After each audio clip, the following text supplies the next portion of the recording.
ฮัลโหลสบายดีวันนี้ก็มาพบมาพอก็ส่องสายแตกคุณกายคุณเดินเนาะนะคะก็มา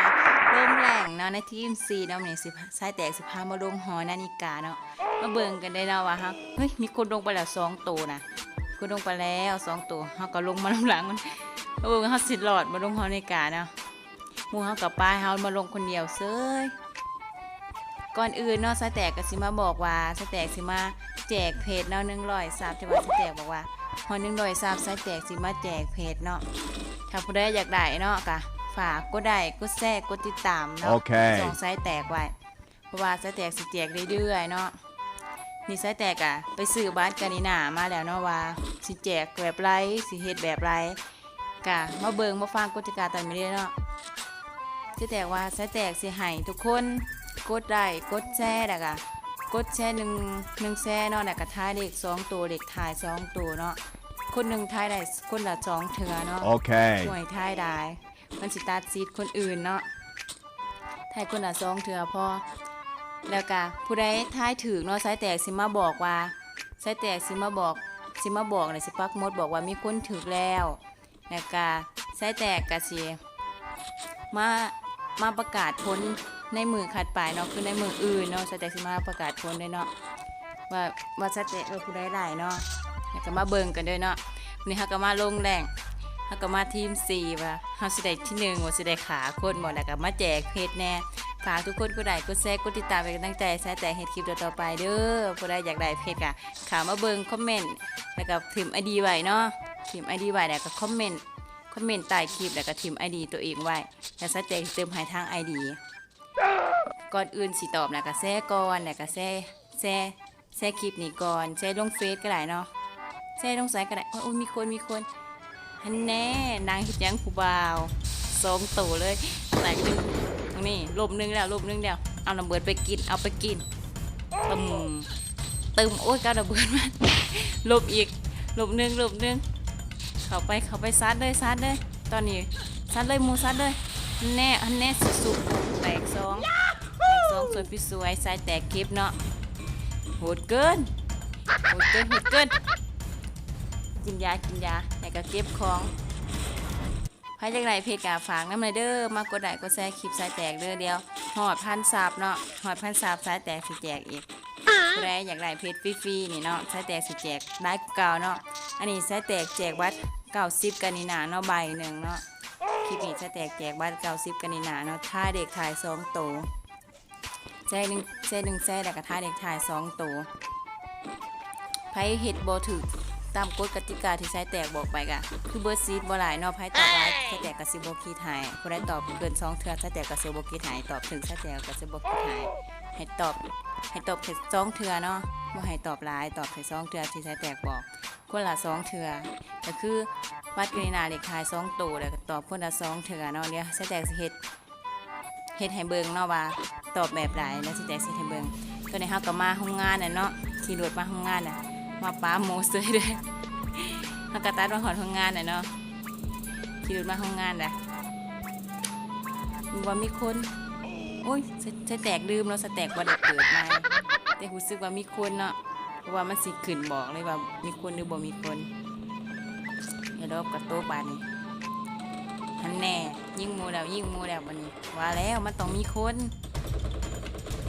ยิงมันโอ้ยหมูหลบหนึงซอยกันได้บ่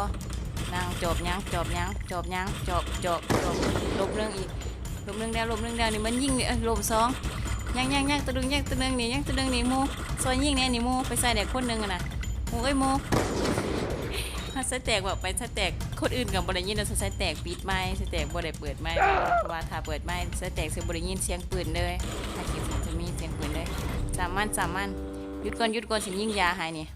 แลนเด้อเดี๋ยวแม่หมอนี่ก็ได้สิยิงยาให้ก็บ่หยุดโอ้ยเด้อไปสับมันมาอีกแล้วว่าสิไปซอยหมูมันสิไปซอยหมูมันไปขามันแตกอีกแล้วเนาะแตกแล้ว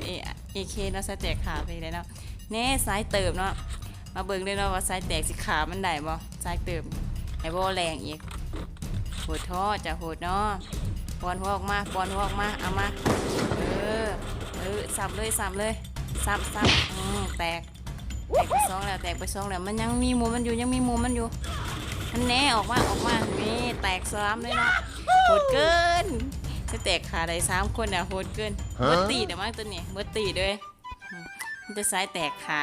โหดโพดโหดโพโหดโพดโหดโพอีกนะ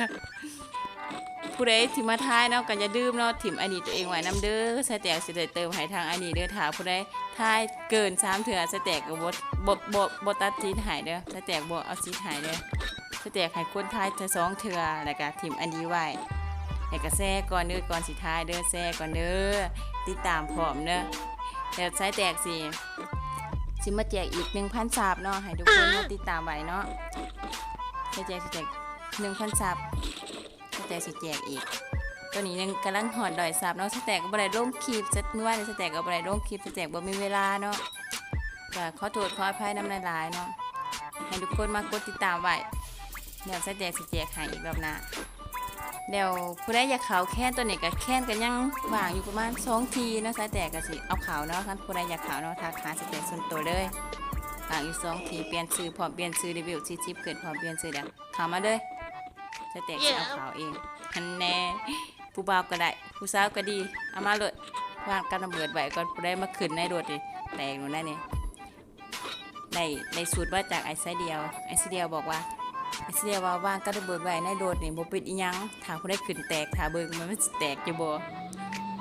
เฮ็ดไปแล้วบัดนี้ตอนนี้หมู่ก็พาขึ้นไปพิษเนาะมาฮอดพีกเรียบร้อยหมู่ก็เอารถใหญ่ไปเซอร์เดี๋ยวสแตกรู้สึกว่ามีคนอยู่แอร์รอบสิไปเก็บแอร์รอบนี่พุ่นจ้า2 ตัวหมู่ว่าซอยแน่หมู่ก็เห็นเด้อโอ้ยตายงูเกินทางนี้ก็อีหยังเว็บไซต์เว็บครัวอยู่ไปแก่แขนในข่อยเด้อผู้บ่าวไปแก่แขนในข่อยเด้อไอ้ต้นกล้าไปเด้อแก่แขนในข่อยเดียวนี่เด้อมันขาข่อยนี่อ้าวนางสายนางครัวท่านนี่ก็ยืนเซเวอยู่เนาะจ่อเบิ่งไอ้ซิจีมันขาเลยคนเมื่อกี้นี่แน่เลยขาเฮานี่เนาะมันเป็นตีเดียวกันหรือเปล่าตัวนี้ก็เหลือ7 ตัวแล้วเนาะเอาถึงยิงเนี่ยสวนมาอย่างแห้งเด้อหลุมนึงแตกไปเลยอันนี้ก็สิตายหมอกแล้วโอ้ยจะมาขากจะดีหมอกก็ได้ตายหมอกเสื้อด้วยจีดีตีนี่เนาะขาเนาะก็ได้เป็นท่านี่ก็ได้ที่นี่ได้ที่1เนาะโมโหว่าสายแตกที่เท่าไรกลับไปเบิ่งกันได้นะว่าสายแตกได้ที่เท่าไรที่1ก็ผู้ใดเขาว่าเบิ่งกระฝากกดไลค์กดแชร์กดติดตามให้แน่เด้ออย่าลืมกดไลค์กดแชร์กดติดตามสายแตกเด้อสายแตกมาแจกเพจเด้อนี่เด้ออย่าลืมเด้อเฮ็ดตามกฎกติกาที่สายแตกบอกทุกอย่างนะได้สิได้เพจเดือนพันได้เลยบ๊ายบายพบกันคลิปหน้า